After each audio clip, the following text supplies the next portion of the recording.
Triple attack. Delhi NCR समेत पूरे उत्तर भारत में ठंड और कोहरे और प्रदूषण ने लोगों की परेशानी बढ़ा दी है। इसके चलते जनजीवन पूरी तरह से अस्त व्यस्त है। परेशानियों के चलते यूपी में 12वीं तक के स्कूल 1 जनवरी तक बंद कर दिए गए हैं।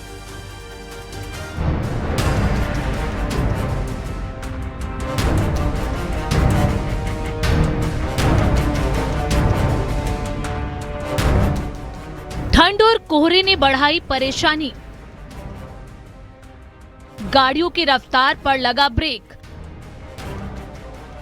यूपी में 12वीं तक के स्कूल 1 जनवरी तक बंद। दिल्ली एनसीआर समेत पूरे उत्तर भारत में कड़ाके की ठंड का प्रकोप जारी है।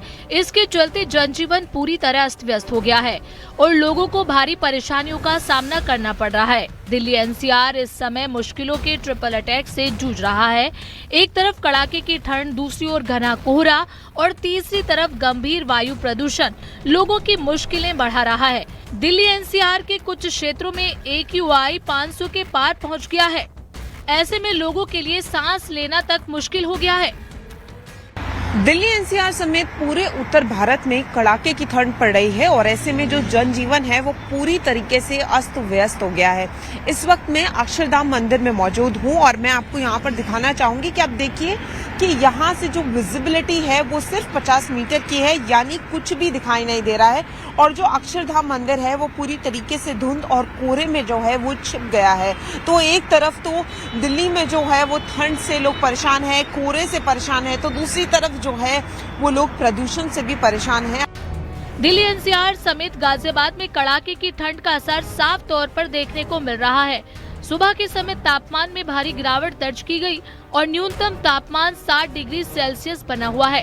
ठंडी ठंडी हवाएं चल रही हैं, जिससे ठिठुरन और ज्यादा बढ़ गई है। ठंड के साथ साथ प्रदूषण की समस्या भी बनी हुई है। गाजियाबाद में एयर क्वालिटी इंडेक्स बेहद खराब श्रेणी में दर्ज किया गया। AQI 400 के पार पहुंचकर 412 रिकॉर्ड किया गया। दिल्ली एनसीआर सहित गाजियाबाद में कड़ाके की ठंड पड़ रही है, जिसकी वजह से तापमान में लगातार गिरावट दर्ज की जा रही है। इस वक्त अगर तापमान की बात करें तो 7 डिग्री सेल्सियस बना हुआ है। वहीं अगर आपको तस्वीरों में दिखाएं तो आज इतना घना कोहरा नहीं है। जो कोहरे की धुंध है वह आज इतनी नजर नहीं आ रही है, जिससे विजिबिलिटी भी कुछ हद तक साफ दिखाई दे रही है। लेकिन जो वाहन चालक हैं वह लाइटों का प्रयोग करके चल रहे हैं, डीपर का प्रयोग करके चल रहे हैं, सावधानी बरत रहे हैं, जिसकी वजह से कोई घटना ना घटित हो सके। वहीं अगर बात करें आज तो पोल्यूशन की जो स्थिति है वह भी बेहद ही खराब है। कानपुर सुबह कोहरे की चादर में पूरी तरह ढकी हुई दिखी। देर रात तक गिरे भीषण कोहरे की वजह से जहां कानपुर में विजिबिलिटी 0 रिकॉर्ड की गई, सुबह के समय भी हालात कमोवेश रात जैसे ही नजर आए। कोहरे की वजह से बढ़ी गलन और ठिठुरन ने सड़कों पर सन्नाटा पसरा दिया।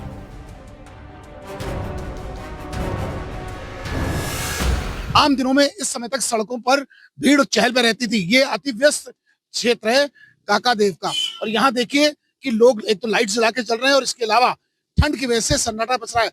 अगर बात की जाए वो लोगों की जो ऑफिस जाते हैं तो ऑफिस में भी हाजिरियां कम है। स्कूल्स की अगर बात की जाए, कुछ स्कूल्स तो बंद होने के आदेश हुए, मगर इन सबके बीच पुलिसकर्मी अपनी कैसे ड्यूटीज निभा रहे हैं, पुलिसकर्मी कैसे अपनी ड्यूटी कर रहे हैं, इसकी बानगी देखने को मिल रही है कि इस ठंड में जहां सड़कों पर सन्नाटा है वहां पुलिसकर्मी कैसे ड्यूटी में मुस्तैद हैं और अपनी ड्यूटियां दे रहे हैं। हालांकि अलाव के नाम पर थोड़ा सा ये आग लगी जो जला रही है।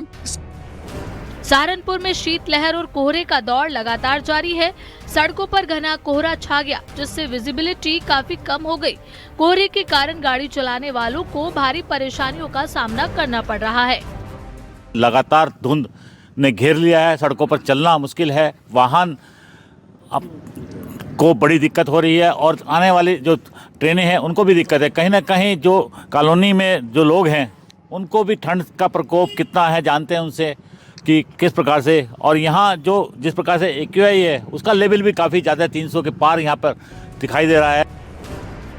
उधर आजमगढ़ में ठंड ने लोगों की मुश्किलें बढ़ा दी हैं। शीतलहर और सर्द हवाओं के चलते गलन भरी ठंड का असर दिख रहा है। तापमान में लगातार गिरावट से जनजीवन अस्त व्यस्त हो गया है। मौसम विभाग ने आने वाले 3 दिन तक अभी और ठंड बढ़ने की आशंका जताई है। आजमगढ़ जिले में पिछले दिनों की अपेक्षा कोहरे ने अपने चादर को भले ही न बिछाया हो, लेकिन शीतलहर के साथ चल रही सर्द हवाओं ने गलन को बढ़ा दिया है। मौसम विभाग की माने तो आने वाले समय में शीतलहर का सितम जारी रहेगा। शायद यही कारण है कि सूबे के मुखिया सीएम योगी आदित्यनाथ ने प्रदेश के सभी स्कूलों को बंद करने का आदेश दे दिया है, जिसके बाद जिले के जिलाधिकारी रविंद्र कुमार ने 1 जनवरी तक कक्षा 12 तक के सभी स्कूलों को बंद करने का आदेश दिया है। साथ ही साथ ग्राउंड जीरो पर जिलाधिकारी खुद जाकर ठंड से बचाव के लिए हर प्रयास कर रहे हैं। रैन बसेरों का निरीक्षण, अलाव का निरीक्षण और साथ ही साथ कंबल वितरित किया जा रहा है। अभिषेक उपाध्याय, न्यूज़ 18 आजमगढ़।